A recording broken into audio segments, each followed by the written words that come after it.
Good afternoon, everyone. Thank you for being here. I hope you had a chance to hear the President's remarks in the Rose Garden about this historic day, the first day that Americans across the country, millions of Americans, are taking advantage of the opportunity to shop for affordable health insurance that they could not obtain before now, thanks to the Affordable Care Act, and also to hear what he had to say about the fact that the Republicans in Congress chose to shut down the government last night. Before I take your questions, I had a couple of announcements. First, the President earlier today received an update from Alyssa Mastromonaco, the Deputy Chief of Staff, Sylvia Burwell, the Director of the Office of Management and Budget, and Jack Lew, the Secretary of the Treasury, on the shutdown. And with regards to Secretary Lew, obviously the fact, as previously announced, that in just a few weeks the Treasury runs out of the measures it can take to continue to pay our bills, and thus the prospect of default becomes more real if Republicans in Congress, pursuing the strategy they pursued when it comes to funding our government, decide to adopt that strategy to threaten default for the first time in our country's history. We certainly hope that is not the strategy they choose. With that, I will take your questions. Thanks, Jay. As the debt ceiling closes in, I'm wondering whether the President will encourage or allow Congress to combine both a CR and debt ceiling measures, working on parallel tracks, and will he now negotiate some aspect of a budget deal on the CR that would give Republicans the ability to say that they've gotten something for a debt ceiling? Republicans have twisted themselves into pretzels in this effort to try to attach partisan demands to their simple responsibility to fund the government, keep it open, and their simple responsibility to make sure that the United States does not default, that the United States pays its bills. The President has been abundantly clear that he will not negotiate over Congress's responsibility to pay its bills.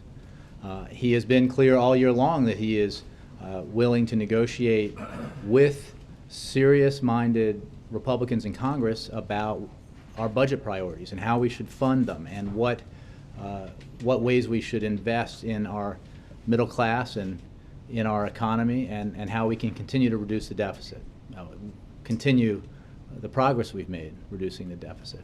But he won't do that under threat of shutdown, and he won't do that under threat of default. This is irresponsible, reckless behavior.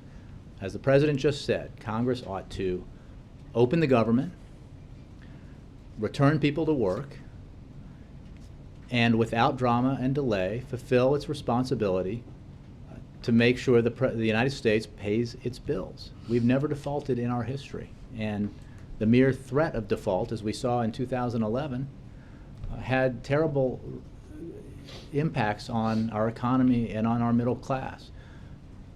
People didn't get jobs because of the threat of default that was put forth by Republicans in 2011. The economy slowed down. Markets went down. This was the low point of our recovery from the worst recession since the Great Depression, and that only happened with the threat of default. And unfortunately now you see Republicans embracing a strategy where they say, we couldn't get what we wanted through the congressional process. So the Affordable Care Act passed the House, passed the Senate, was signed into law, was upheld by the Supreme Court, was validated in a national election. So we couldn't get it that way. So we're going to attach it to our responsibility to make sure the United States pays its bills. It's wildly irresponsible, and it's dangerous. Isn't it the shutdown itself a pivot point where you, as you say, the public might have been blaming Republicans going into it, that now the public might be looking at the President for leadership to get out of it? Here's what the President is offering Republicans. He's offering them no conditions attached to reopening the government, no conditions attached to raising the debt ceiling. If he were to play the Republican game, he might say, you know what, I won't sign a bill that funds the government unless you pass legislation that 90% of the American people support, which is to expand background checks on gun purchases. But he won't do that. He believes that kind of thing should be done through the legislative process, the normal legislative process. And we had that fight, and he continues to press for Congress to pass an expansion of background checks. But he would not do that. He would not attach a unrelated priority to this and threaten a shutdown or threaten default. Congress has the responsibility to keep the government open. Congress has the responsibility to pay the United States' bills. That's enshrined in law. It's enshrined in the Constitution. And the President is not making any demands associated with it. Only the Republicans are. And what they're trying to do, as the President said today, is deprive those folks that the President had with him today, and millions more like them, of the opportunity to get affordable health insurance for the first time in their lives, or for the first time in a long time, or else they'll continue to have the government shut down and maybe they'll default. And that's irresponsible. Tomorrow the President is... Go ahead. I'll let you read. This just it. Oh, thank you. Let me get this. There was an announcement I missed, which is on Thursday, the President will visit M. Luis Construction, a local construction company, to discuss the need for Congress to act to pass a budget and pay the bills it has racked up. M. Luis Construction is a local small business that has grown in recent years thanks to increased access to capital through President Obama's efforts to help small businesses. The President will highlight the impacts that a shutdown and default would have on our economy and our nation's small businesses. If Congress fails to pay its bills and default for the first time in our nation's history, it would significantly hurt the economy, meaning fewer customers for small businesses, likely higher borrowing costs for everyone, making it harder for businesses like these to get a loan. The President will urge Congress to do its job and do the things, the kinds of things that invest in our small businesses, increase jobs, and grow the economy instead of setting it back. So that visit will obviously be an opportunity for the President to speak about the issues that we're discussing today. Is that in D.C. or? Where is it? Yes. Do you still expect to shut down continuing on Thursday? The House Republicans have the opportunity to reopen the government 5 minutes from now if they wanted to take that action. We hope they do. Well, anyway, and what's the location? Again, the District of Columbia, local. Tomorrow the President is meeting with members of the Financial Services Forum, which is top Wall Street CEOs. In the context of the shutdown and the looming default, what does the President want these CEOs to do on behalf of that effort? And does the White House, does the President believe that they still have influence with Republicans like they once may have? Well, you're correct that he will meet with members of the Financial Services Forum here at the White House tomorrow while they are in town for their annual meeting. And the meeting will be on a broad array of economic issues, but among them will be the disastrous impact that Congress's failure to raise the debt ceiling without drama or delay would have on their businesses and on the nation's and world's economy. I think these business leaders know very well what the consequences were of the mere flirtation with default that Republicans engaged in 2011. That was a setback to our recovery. It was a setback to all kinds of businesses, and it was a setback to middle-class families.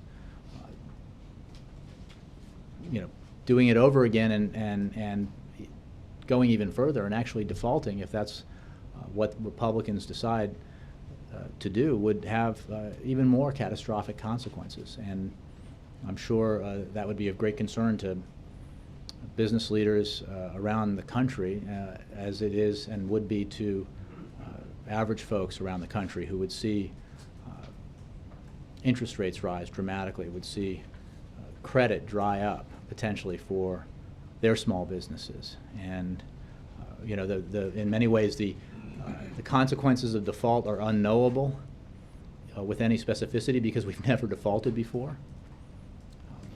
what we do know is they would be catastrophic for the economy, and it would cast into question the bedrock foundation of the global economic system, which is the United States economy and the United States currency, and the faith and credit of this nation. Does the president think the views of these CEOs I think matter? lawmakers of both parties understand that, at least should understand that, when business leaders like these say that default would be terrible for business, would be terrible for the economy, would be terrible for the American people, they know what they're talking about. And we certainly hope that members of Congress, especially Republicans, would heed that warning. Asia trip still on? We have no changes to announce to the president's schedule. Jeff? Jay, there's a proposal being floated right now on the Hill to pass a series of small funding bills that would reopen certain agencies or programs. Would the president sign that? You know, daily now, hourly, we're asked to respond to floated proposals, some of which never come to fruition because of opposition either within the Republican Party or rejection by the Senate. So I'm not going to do that. What I can say is even that proposal shows the utter lack of seriousness that we're seeing from Republicans.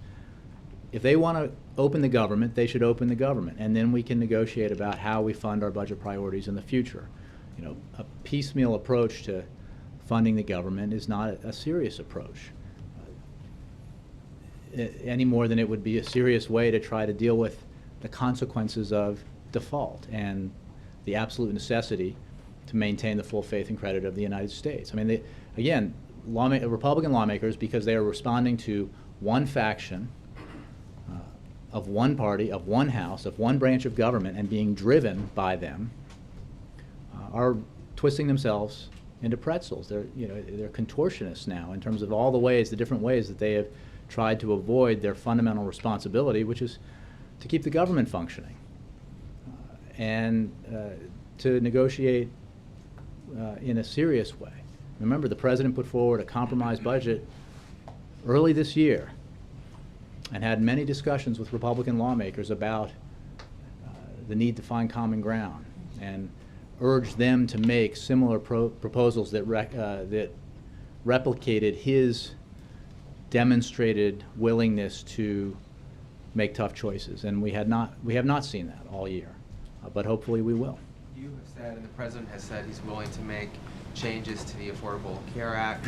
Is that something that could be part of a deal to break through this logjam, or is the White House offering that? We're not negotiating. Yes, but for later, is that something that you're offering to the Republicans? The president made clear in his interview with NPR that he's willing to have a conversation with anyone who's serious about measures that might strengthen or improve the Affordable Care Act, make it better, make it more efficient in achieving its goal, which is providing insurance coverage, affordable insurance coverage to millions of Americans who don't have it.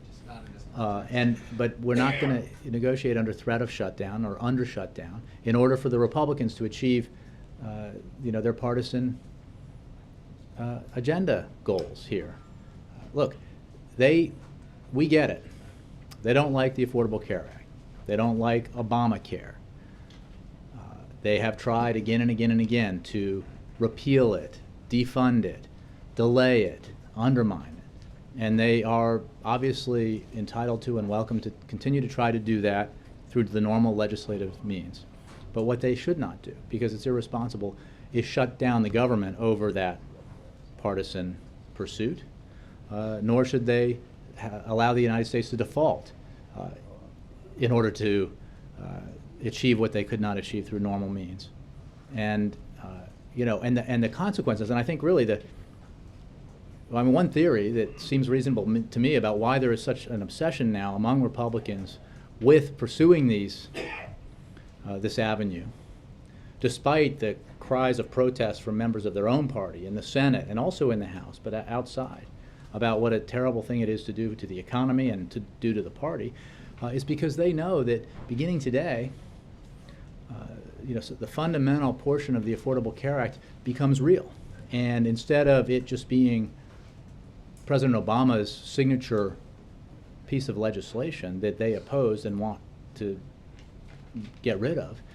It is the program that is providing and will provide benefits to millions of Americans. And I'll tell you, if you're a mom or a dad with a modest income and a couple of kids, and you're self-employed, and you haven't been able to get affordable insurance, and you're worried to death about your kid's asthma condition, or you know, your wife's fear of getting breast cancer, or you know, some other, maybe your own pre-existing condition, you may have voted Republican, you may have voted against President Obama, you may support the idea of repealing Obamacare, but when you go on the website available in your state and look at the options that you have now to provide insurance for your family for the first time, and you see that they're affordable, and you see that if you don't make a lot of money, there are subsidies to make it affordable, you're going to do the right thing by your family. You're going to add that you're going to want that security for your family. And I think Republicans are worried that you know, beginning today, it's not about opposing President Obama when it comes to this fight over the Affordable Care Act. It's about opposing the millions of Americans who are benefiting from it. Is the White House worried that this government shutdown could last a long time?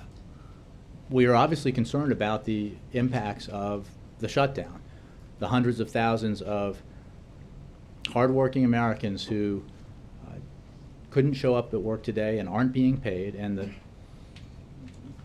hundreds of thousands more who aren't being paid even though they're working, and the effect that has on our economy and our middle class.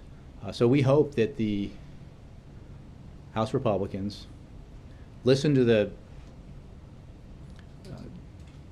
suggestions of members of their own party, as well as the President and others, and simply open the government, pay the bills of the United States, do the responsible thing, and then continue to engage in serious debate and discussion about how we move forward as a nation with our economic priorities. Alexis.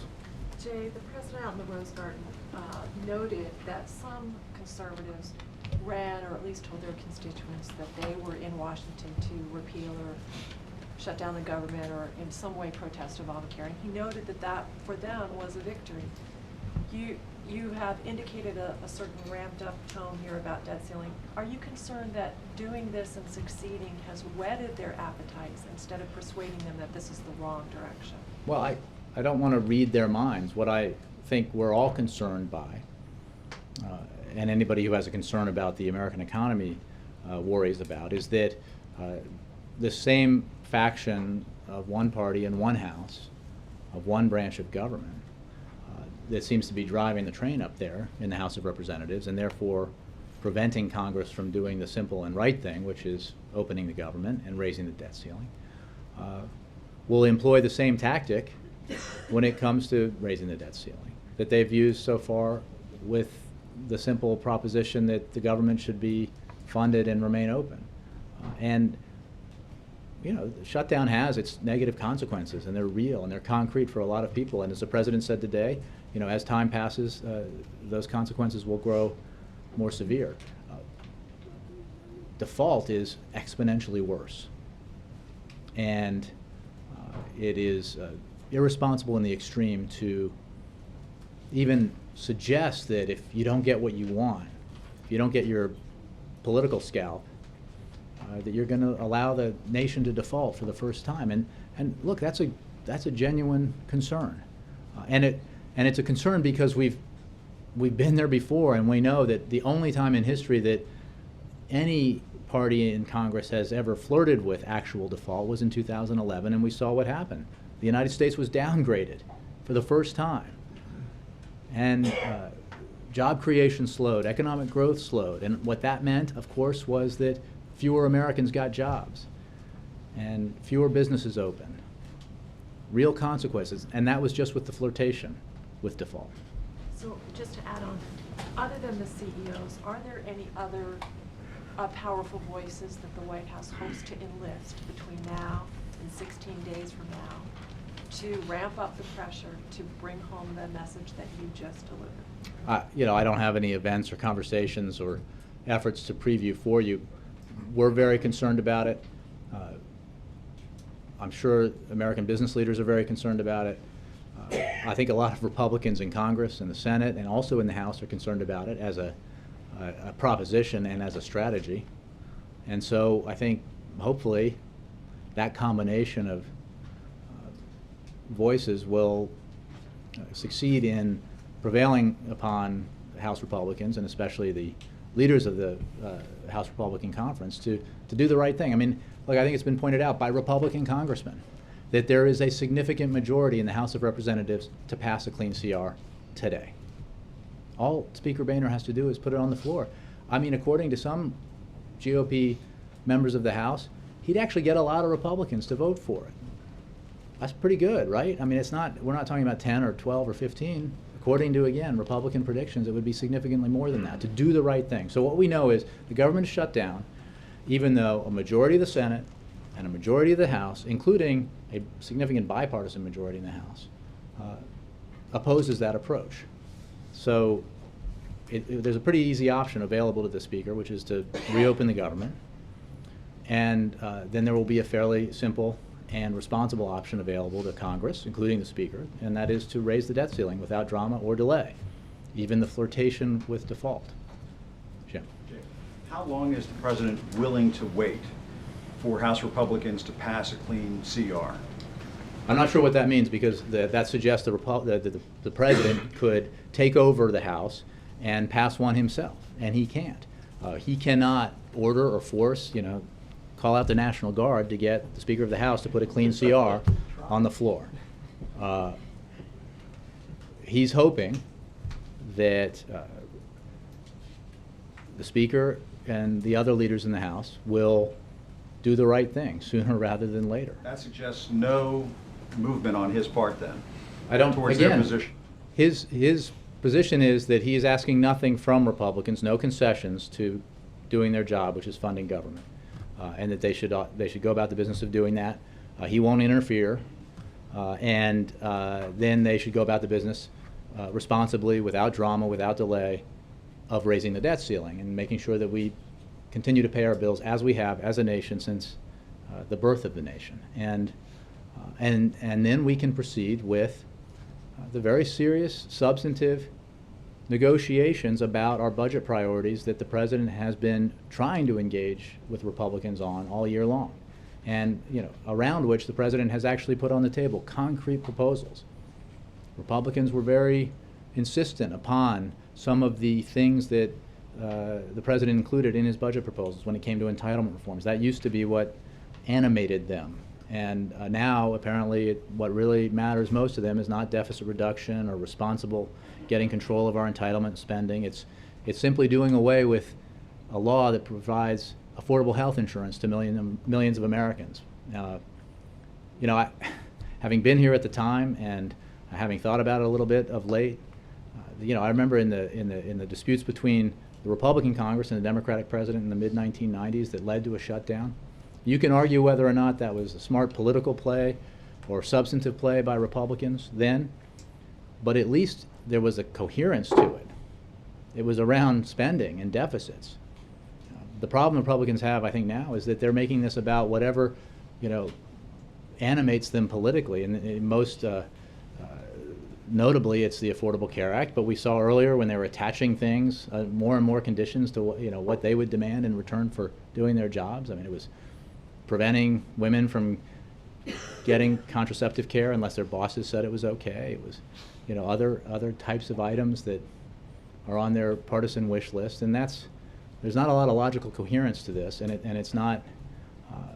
It's certainly not expressive of what had been the goals of the Republican Party in the past when it came to at least the stated goals, even if they didn't actually practice it, which was to drive down deficits and debt. And maybe that's because, in part, under this president, deficits have dropped 50%.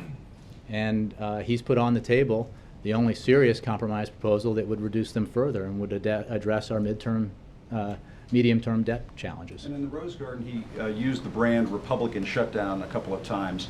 Is it fair to use that label when he hasn't even really been in contact with Republicans for over a week. He called He them spoke last to, he night. spoke to the speaker yesterday. That was it for about a week. I mean, doesn't he have to take some ownership of this shutdown when you don't talk to the other side? The president has had multiple intense conversations with Republican lawmakers about our budget priorities all year long. He has spent, this goes to Ed's question yesterday, hour upon hour with Speaker Boehner over the years since John Boehner became Speaker to discuss and try to negotiate a compromise on our budget priorities.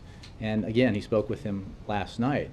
But what he can't do is force the House to do the simple thing, which is keep the government open. That is what the House has to vote on in the Senate. And he will sign it when they do. But again, his position is, I'm making no demands. I'm attaching no wish list items to clean legislation that would simply keep the government open. And he's suggesting that the responsible thing to do on the other side is to take the same approach. A clean CR and a bill to raise the debt ceiling without drama or delay. Last night and said, I'm not negotiating, I will not negotiate even. Well, we heard him tried say to that in impersonate the January and president's voice. February. Well, he said, look, the president will not negotiate over the Congress's responsibility to raise the debt Didn't ceiling. the president say to the speaker, okay, let's work this out, and then I pledge to you after we get through this, you and me, we're going to sit down, we're going to talk about the budget. The president did say that. He has said that. He is willing and eager to sit. He said it on NPR. I don't know. I don't have the transcript of his phone conversation with Speaker Boehner, but Speaker Boehner knows that. Speaker Boehner knows that the president met with Republican lawmakers repeatedly earlier this year, as did senior members of his staff, to talk about how we could move forward on our budget priorities. What he won't do is negotiate under the threat of shutdown or under actual shutdown. They should just do their jobs. Open the government. The president's not asking for, increased spending. He's saying, he'll go along with a continuing resolution that keeps spending levels at what they were, and then move forward to trying to negotiate a bigger budget agreement that invests where we need to, protects the middle class, and reduces our deficit in a responsible, balanced way. Okay. John? I know you have no scheduling announcements. I Just have. As a practical. Well, I did make one for tomorrow. Okay, thank you. Beyond that, but as a Thursday. That as too. a practical matter, is it possible for the president to travel internationally if the government is shut down? I mean, if you looked into that, do you have the personnel to do it? I would, we are currently scheduled to travel.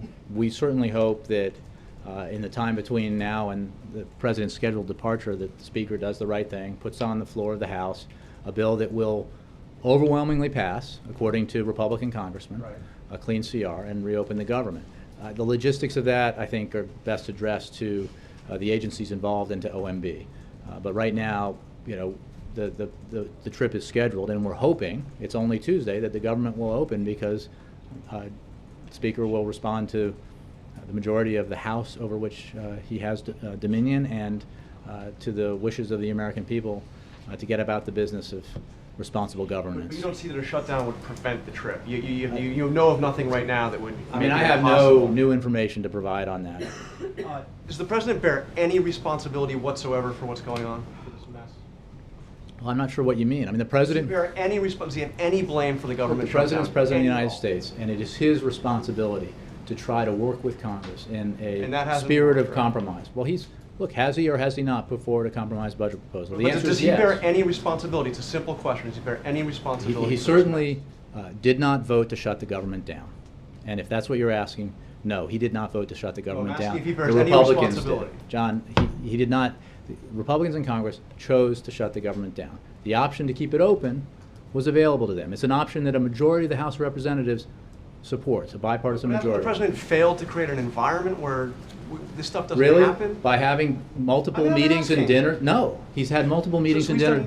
done nothing wrong in all this. This is all the Republicans doing on their own. That Well, the John, you president- can, do an essay or decide for yourself and make those judgments. What I'm telling you is that this year, the president, in a very public way, reported on by all of you, reached out to Republicans and offered to find common ground on budget issues, and didn't just talk about it. Put those ideas in a concrete budget, causing a lot of consternation in his own party, because some of the choices he made and some of the decisions he was willing to embrace were not popular among all Democrats or Democrat support groups. But he was willing to do it because he knew that that's what it would take to reach a compromise with Republicans who were also willing to compromise. And he had very good conversations with a number of Republican senators and members of Congress. He had Paul Ryan in here at one point during that process. What we haven't seen, unfortunately, is a commensurate willingness by the Republicans to put on paper a proposal that represents a compromise, that moves off their insistence, that represented by the Ryan budget. But the president's open to doing that. He's open to having those conversations. So, but when it comes down to, here's the president's position. He's not asking for anything in return. The government should remain open. Congress has the power to fund the government. He's asking for nothing in return for Congress fulfilling its responsibility to raise the debt ceiling. And he's asking that they do not do anything else. But Jay, what I'm asking, John, I think look, nobody doubts that the Republicans have a lot of responsibility in what's going on here. What I'm asking is, looking back, I mean, the president's not happy with where he is right now. So looking back over this whole process, is there anything he looks back and says, you know, gosh, if I had done this, or tried to do this, or tried to build this relationship, or that The relationship, president is there nothing that, the president that has he tried did or in- didn't do that he... John, the president has tried in serious ways to find compromise with Republicans, and he looks forward to doing it again once the Republicans in the House do the responsible thing and open the government and stop threatening to default on our obligations for the first time in history. Yeah, Major. Give us an evaluation of the first day of the healthcare exchanges, the consumer experience on the websites. Some have had glitches, some have been slow, as the president mentioned. Is that entirely a product of over-expected use, or are there some internal mechanistic things you have to fix because they're not quite ready? Well, I'm not an expert on web design, so I can't guarantee that there aren't glitches that are just technical in nature, and I'm sure there are, as we said there would be. As with any large-scale rollout of a policy like this, it's true of Social Security, Medicare, Medicare Part D under the Bush administration. But what is unquestionably the case is that there has been an enormous amount of interest, as we've seen by the number of people who have visited the website. And it's kind of like people trying to get tickets to the first Pirates home playoff game, right? I mean, you know when you go on site and it's hard to load the page, that it's because a lot of people like you want to find out if tickets are available. And the great news about this is it's not one game, it's not one night.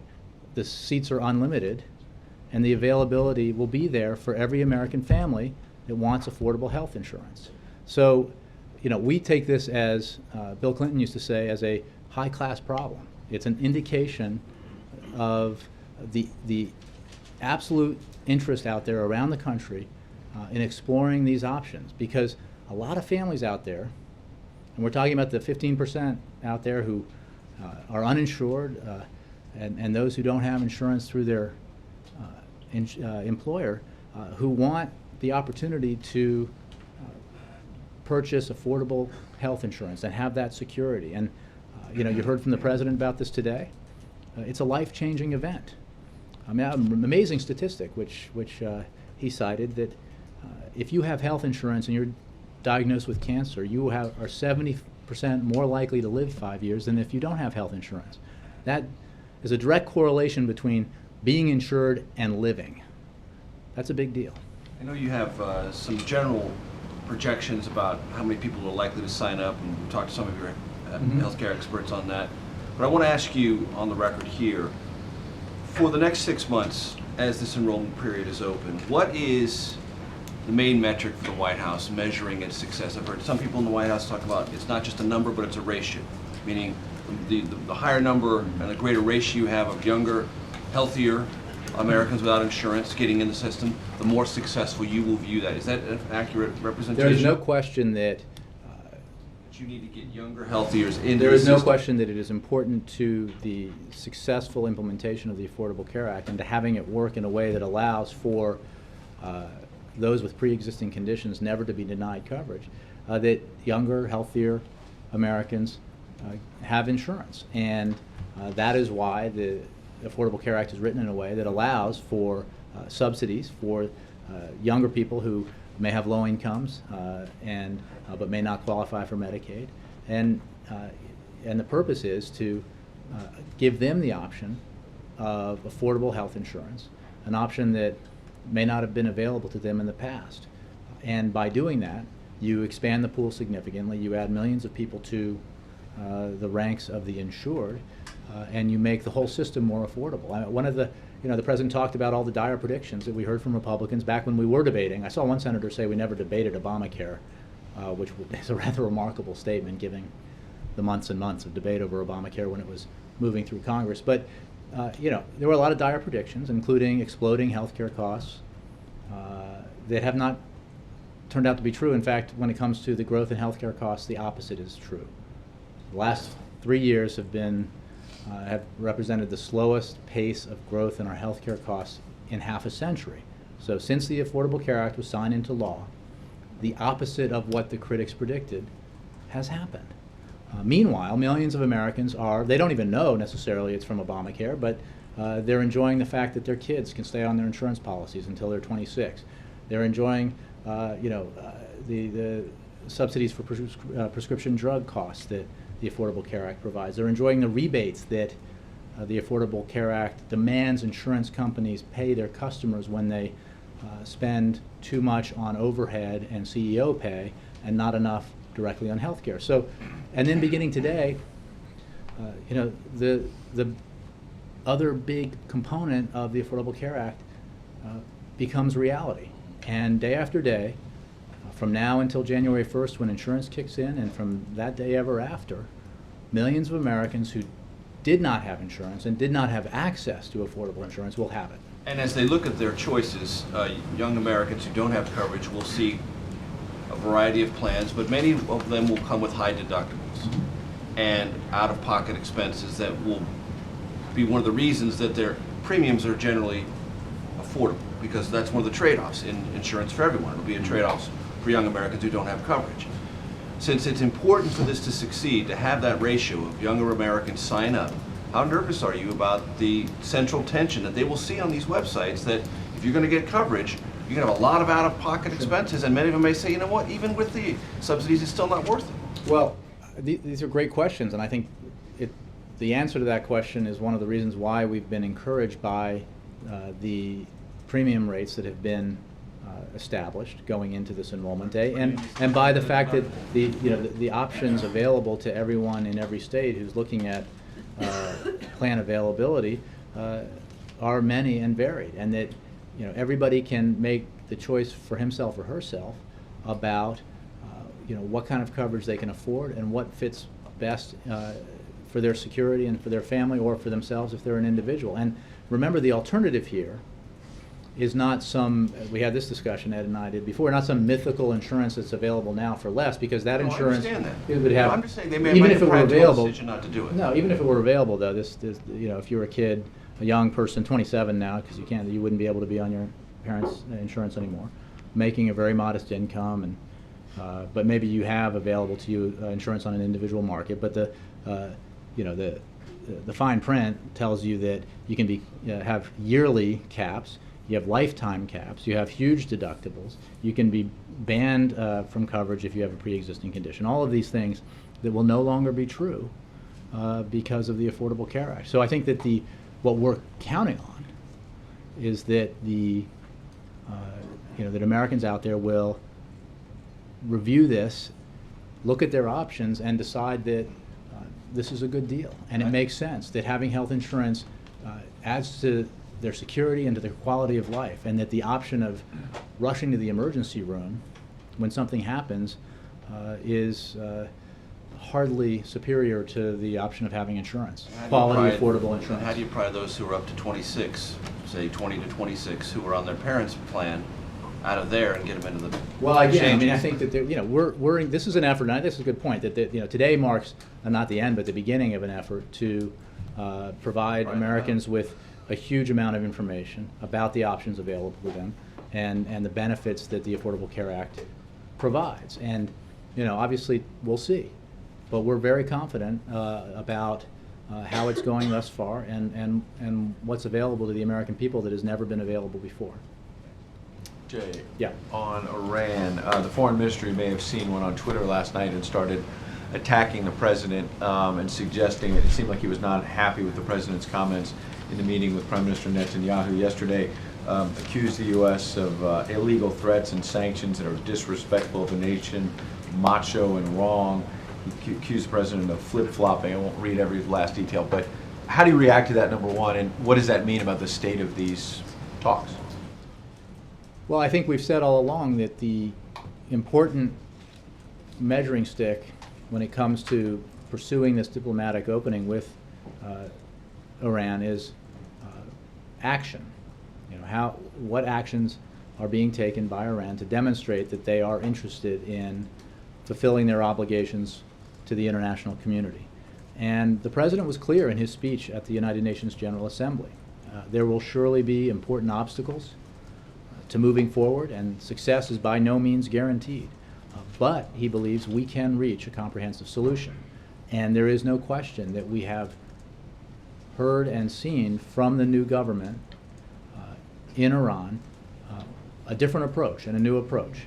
And as we've been saying all along, it is absolutely worth exploring, because the window of opportunity remains open, a diplomatic resolution to this problem, to the problem that the whole international community is organized around, which is the need to prevent Iran from acquiring a nuclear weapon. And we are united with our allies and partners on this issue, and we are united in the idea that we should pursue this opportunity.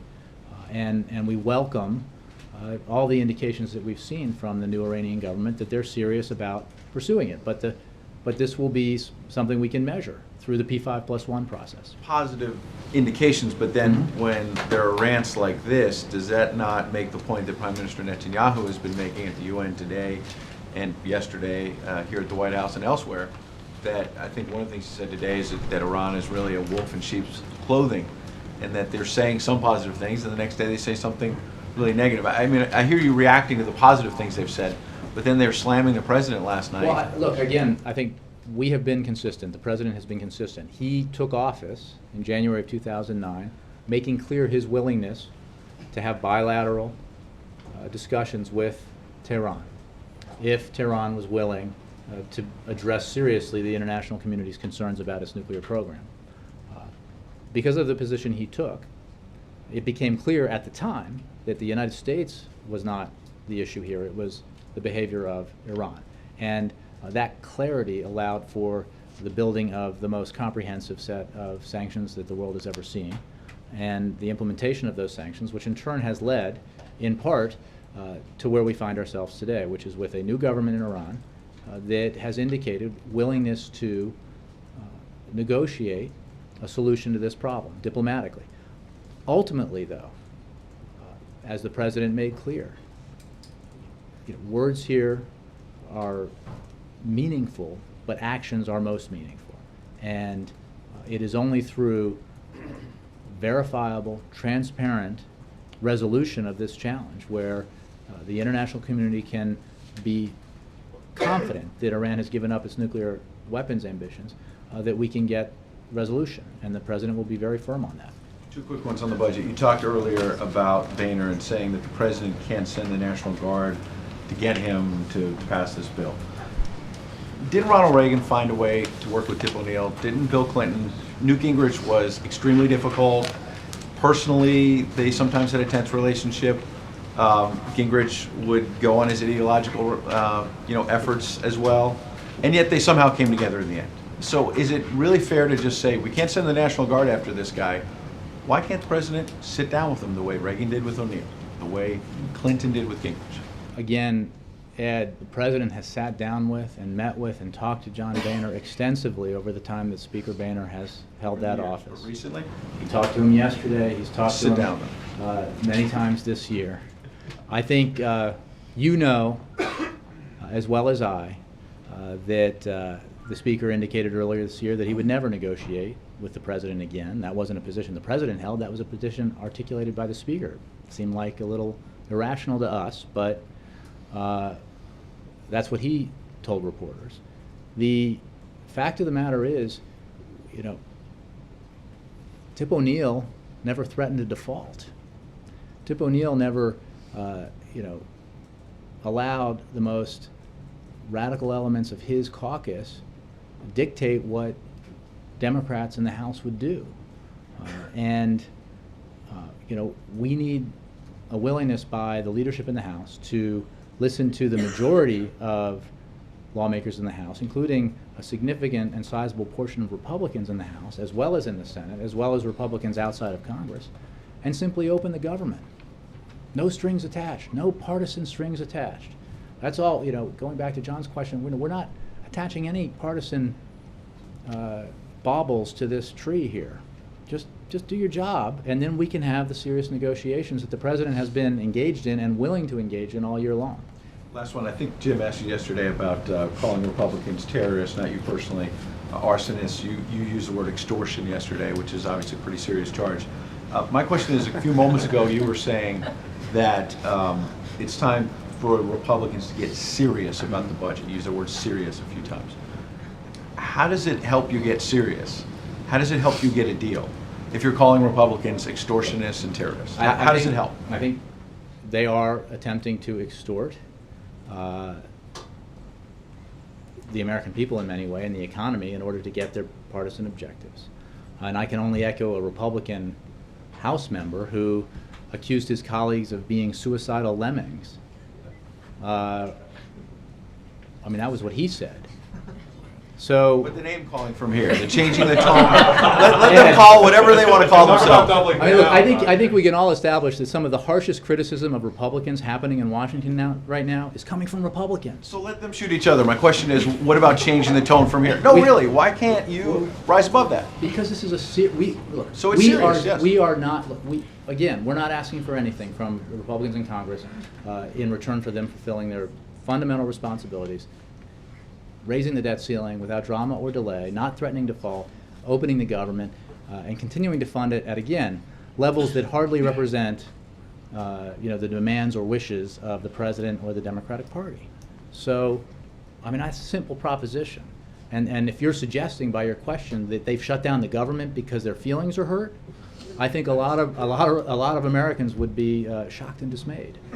Yes, Kristen. Jay, thanks. I unfortunately have a live shot, so No, please. Fast.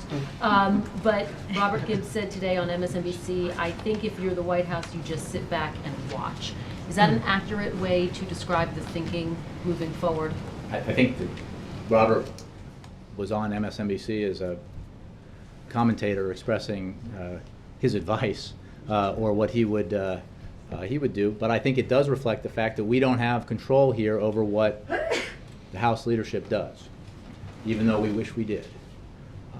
So it's up to the House leadership to do the right thing, pass a clean CR, open the government, do the right thing, pass without drama or delay a bill that would raise the debt ceiling and ensure that we do not even think about default. So I think that just represents a reality here, which is that it would be irresponsible to negotiate under partisan threat the full faith and credit of the United States. That would set a precedent for presidents of any party in the future, dealing with Congresses of any party in the future, that would be enormously damaging to the economic strength of the United States and the economic security of the middle class. So that is a long-term bad idea.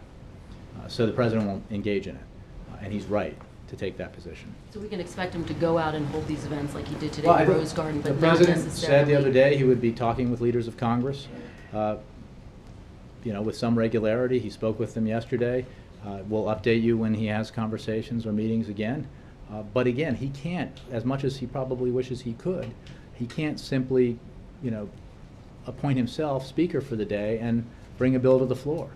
He wishes that this could happen, so the Republicans and Democrats in a substantial and sizable vote in the House could vote to reopen the government. And then just quickly, of the 1 million people who you cited who logged on to healthcare.gov today, do you have a sense of how many of those actually were able to go through with it, given the glitches that were reported? I don't. I would refer you to HHS for details. Again, this is day one. As we said in the run-up to day one. We expect in the early period of enrollment that, as with anything like this, there would be a lot of window shopping, a lot of plan comparisons, and that as people gathered more information about their options, more and more people would choose to enroll. And we see that unfolding as the days and weeks continue over the 6-month enrollment period. Remember, whether you enroll today or in December, your insurance takes effect on January 1st. And then after middle of December, I think, it begins commensurate with when you enroll. So, we will, I'm sure, have some data on that periodically available, but on day one, all we know is that there have been many, many visitors to the site, and we think that is evidence of a great deal of interest in the possibility of purchasing affordable health insurance for Americans around the country. Yeah. Mr. Nakamura. Jay, part of the reason the president was going to go to Asia, or is going to go to Asia, is part of this administration's pivot to Asia, to shift to Asia, to try to show that region of the world and countries, especially in Southeast Asia, that emerging democracies and American values is the right way to go, especially compared to other systems, maybe like China and others. I'm just curious whether the president, as he prepares to go on this trip, is concerned that what's happening in Washington this week undermines that argument. No, I think that the President's made clear through his travels and his policies that he believes it's essential for us to rebalance our approach to foreign affairs, and that pivot towards Asia has been in the process of being carried out since he took office and continues. Look, this is an enormous opportunity for the United States economically and for the American people, and he will continue to pursue it. He does believe that it is part of his job as Commander-in-Chief and President to travel to Asia and elsewhere to help create more economic opportunity for the American people, and also to create more national security opportunity for the United States. And so he, that's why he makes trips like these. And he's also trying to show off the American values and American system to folks over there, or countries over there. Let me ask you another way. I mean, if he goes on this trip at a time the government's shut down, would he have a sense of embarrassment about Washington and what's happening right now on the world stage? Well, again, we're certainly hoping that Republican leaders make the right decision in the coming days to reopen the government, extend funding at current levels, so that we can get about the business of having serious negotiations about longer-term budget deals. That's my way of saying I'm not going to accept the predicate there. But I will say that certainly dysfunction in Washington is an unfortunate thing. But we also live in a democracy, and democracies can be messy. It's been messy for a while, and this seems, like a larger step in Well, the mess. look, again, it depends on what you're talking about. First time in 17 when it years comes the to government's been shut down. Shutdown, the impacts are serious and they're consequential, and they're not good. Default is a whole nother proposition, and what is disturbing about what we are seeing unfold on Capitol Hill with those Republicans who are most fervent and seem to be leading all the other Republicans in the House is their willingness to engage with the proposition of default in order to achieve their partisan aims. A lot of them ran promising to repeal Obamacare, and keeping with their promises, they have voted many times to repeal or defund or undermine Obamacare. And you may argue whether that was a sensible use of their time, because it wasn't successful, but that's certainly fine in terms of what their responsibilities are, fulfilling their, the promises they made on the campaign trail. But I doubt that any of them seriously said, I am going to repeal Obamacare or else I'll send the world economy into global recession. And middle-class families across the country will suffer because of it. I don't think I heard that on the campaign trail. Carol, and then Mara, and then Mark. Do I have any direct reaction to Prime Minister Netanyahu's speech at the UN today? I don't have a direct reaction. I actually saw it on my screen, but I was in a meeting, and so I haven't heard that much about it. So Sorry. You have to ask me a more specific question. I didn't catch all of it. well, he was pretty aggressive towards Iran. What we said all along, as the president has said, we understand, and it is entirely justifiable that Israel is skeptical about Iran and Iran's intentions. After all, this is a country whose leadership until recently was pledging to annihilate Israel. So their security concerns are understandable. Their skepticism is understandable. And we share with Israel and with Prime Minister Netanyahu the same goal and the same firm policy, which is Iran cannot be allowed to have a nuclear weapon. And yesterday's meeting between Prime Minister Netanyahu and President Obama represented just the latest in a series of meetings and conversations that the president has had, the two leaders have had, in which this issue has been a topic of conversation, in which information has been shared and perspectives have been shared, and the fact that the two leaders in the two countries agree on this challenge and agree on the policy objective has been shared. So, again, I wasn't able to listen to the Prime Minister's speech with any detail, but as the President has said, it's understandable why Israel has concerns about Iran's nuclear weapons program.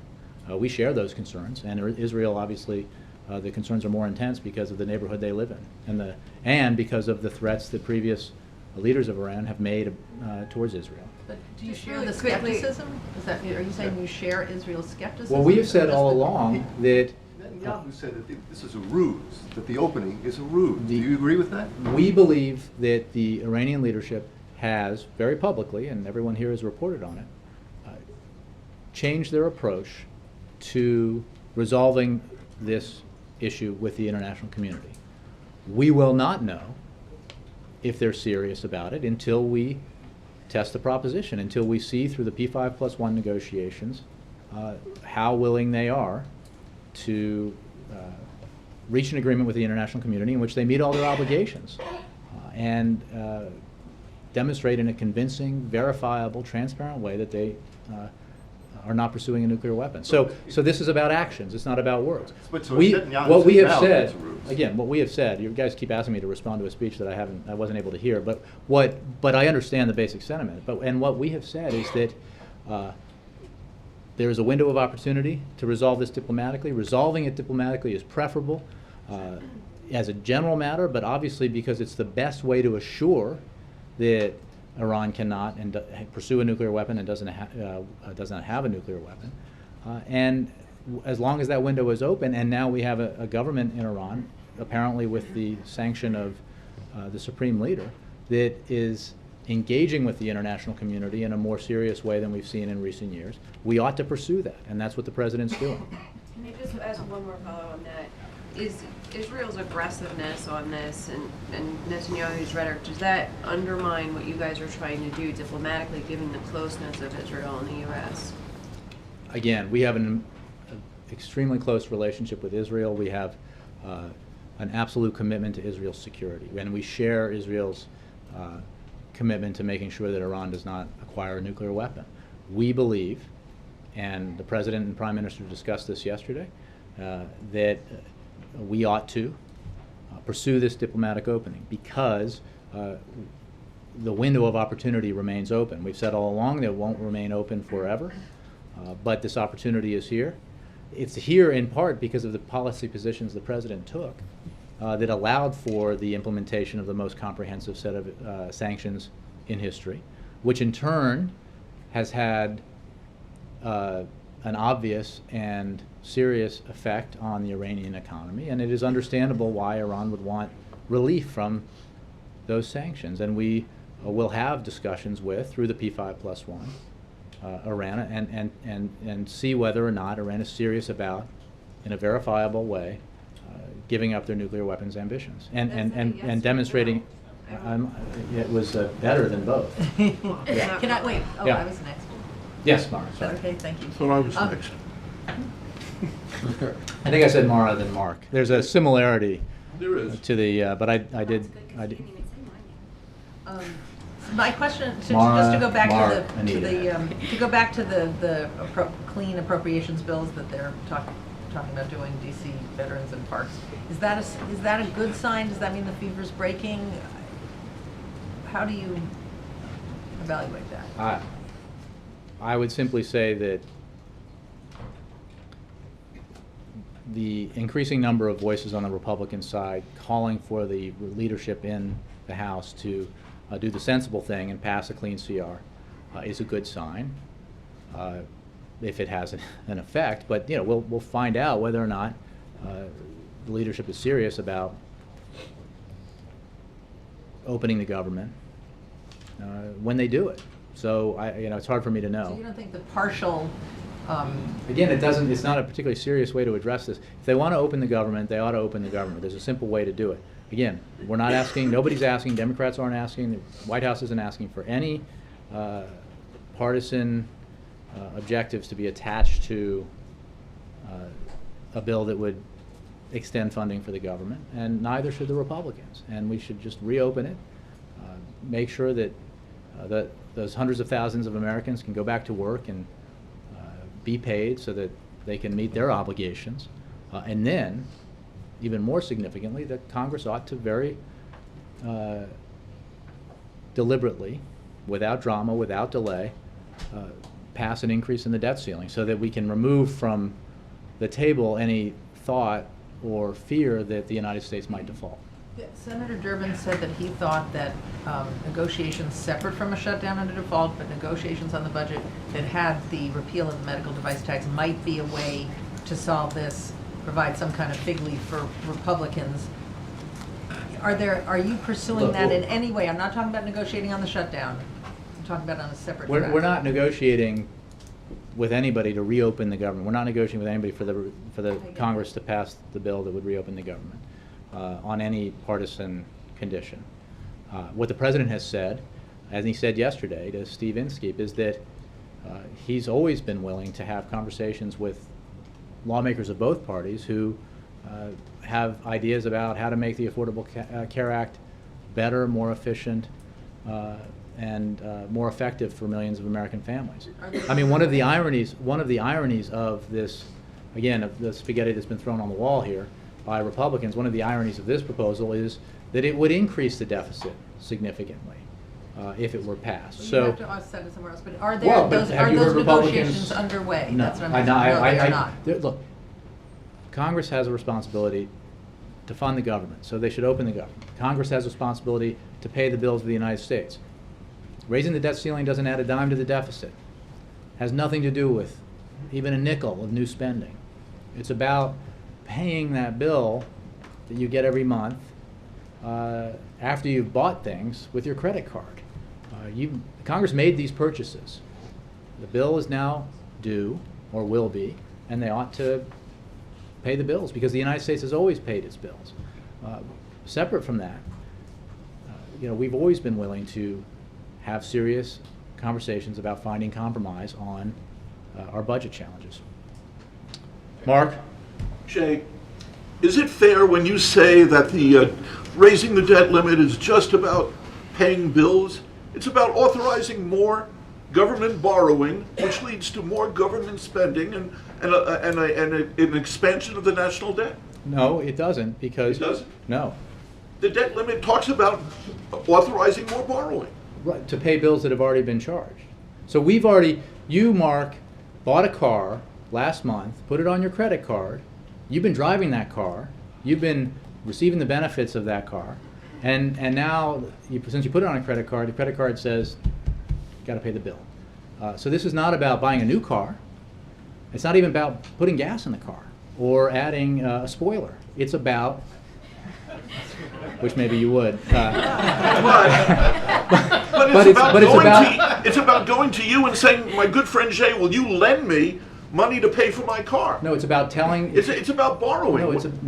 It is about borrowing money to pay the bills that Congress has already charged. And the Treasury can't pay any bills unless it borrows more money. Correct, and we go into default. But these are old bills. This is not. No, you only go into default if you don't borrow the money to pay the bills. No, if we don't pay the bills, we go into default. Right, but if the debt limit increase is So you're saying- authorized, then you can borrow Correct. more to pay the bills. Correct. Okay. But here's the problem.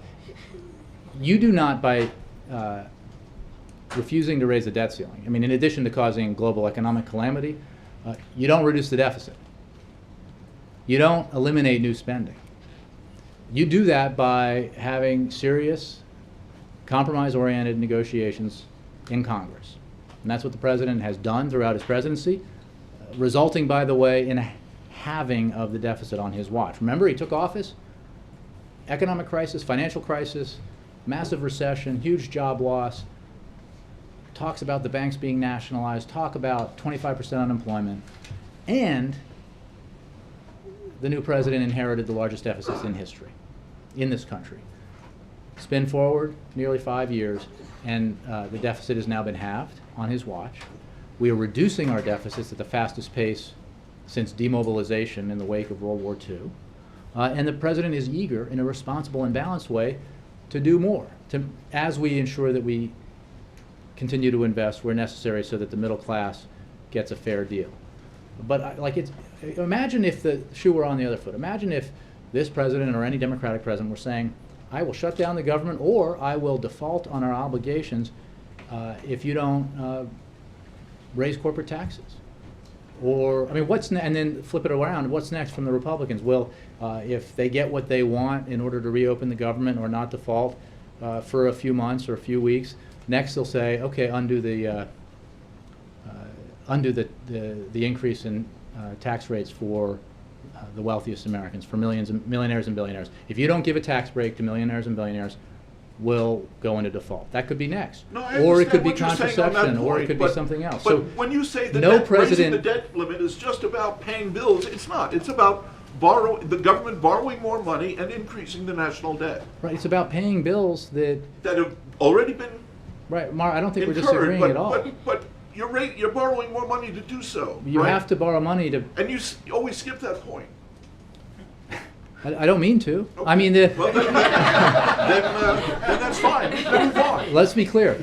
When Congress votes, as it has more than 40 times since Ronald Reagan took office, without drama or delay until 2011, To authorize borrowing more money. they authorized the Treasury To borrow money to Right. pay bills because Understood. we, the United States, have never defaulted. We pay our bills. And the option on the table is that if the Republicans don't get to undermine Obamacare, in other words, if they don't get to take insurance away from the families that were out there in the Rose Garden today, they're going to default for the first time in history. I mean, some Republicans have called that crazy, Ed. Just crazy. But Thanks, to Jay. avoid default, Tom, you've got Anita, to. then Tom. But one last thing. But to avoid default, you need to borrow more money. That's what this raising the debt limit is all about. Yes, to Okay. pay the bills that the United States has incurred, that Congress has incurred, we have to raise the debt ceiling. To borrow more money. Mark, we agree. Okay. Two quick things I want to clarify. You're telling us that you're going to tell us in these coming days when the president speaks to the speaker and the leaders. So he has not spoken to them. Sometimes the speaker and the leaders beat us to the punch, but Correct. But so we'll they see. haven't Not spoken- always, though. I think it's worth noting that over the years, there have been numerous conversations and meetings between the president and the speaker that haven't always been announced by the leaders in Congress. He has not spoken to any of the four of them since midnight, since the shutdown? I haven't, well, I've been out here for a little while, but I have no conversations to read out to you at this time. Okay. And then second, I'm a little confused about one thing. Senator Reid said yesterday that he didn't want, the Senate was rejecting the conferees because they want to have a clean CR for whatever period of time that was, 1 or 2 weeks first, before they would sit down and negotiate on the big issue. You're saying you're not going to, the president doesn't want to negotiate. He wants the clean CR just to keep the government, or reopen the government. So is he not sort of negotiating now? He's not calling them over because he's waiting for a clean CR first before he goes into those other issues? Because you say he won't negotiate on those broader issues. I think I get where you're headed. The president will not, negotiate with Republicans over their responsibility to keep the government open at current funding levels under threat of shutdown or under threat of continuing the shutdown. That's reckless and irresponsible behavior by Republicans, and I think many Republicans have called it worse. So, one. Two, I think that this particular proposal that you mentioned demonstrates the utter lack of seriousness. You know, tweeting out photos that we're seeing. I mean, all year long, when it comes to the conferencing, right? All year long, I mean, prior to the budget deal at the end of the year on January 1st, the Republican mantra was the Senate won't pass a budget. The Democrats in the Senate won't pass a budget. We need to return to regular order. We, House Republicans, have responsibly passed a budget every year, and the Senate Democrats haven't. We demand, as part of this deal, that the Senate pass a budget and that we return to regular order. And that means House budget, Senate budget, conferees are appointed by the leaders of each, and they work out a compromise. So, the President said, okay. Senator Reid and Senator Murray said, okay. They passed the budget, acceding to the demands of the Republicans in the House. Paul Ryan demanded it, John Boehner demanded it, Eric Cantor, Kevin McCarthy. They all said they have to do this. So they did it. And what have the Republicans refused to do ever since? Appoint conferees. They've refused to sit at the table to negotiate and reach a compromise over the differences between the Senate budget and the House budget. They've refused to engage in regular order. They've refused to do what they said must be done. And I think, again, that represents a lack of seriousness in their approach, you might say. Tom, I did promise, yeah. Go ahead. Wait, I just. No, sorry. Jay, can I follow up on Mark? I owe a Hill report. Steve, go. On the debt ceiling, we're a couple of weeks away. The president in the past and Jack Lew in the past have talked about the possibility of Social Security payments being delayed. Should folks out there who rely on those Social Security payments be worried that given the inability of Congress to just keep the government open, but they're also not going to be able to hit that debt ceiling, and that those checks might not be in the mail at the end of the month? I won't make any specific predictions about the consequences of default. Others are better able to do that, except to say that the consequences of default would be, I think, as universally recognized by credible economists and men and women in the business community, be devastating. But I don't want to say this will happen or that will happen. Some Republicans have talked about, passing legislation to make sure that Social Security is walled off in the same way that troop pay was. I think, again, if that's something that just the president might sign. I think relying on my memory from past experience is that what we're talking about here is the full faith and credit of the United States. Faith is an important word there. Faith is the assurance that investors around the world have that the United States will always pay its bills. And that's why our economy is so strong. That's why it is relied upon. That's why our currency is so important to the functioning of the global economic and financial system. And so I think the idea that you paid some of your bills but not others would not reward that faith particularly well.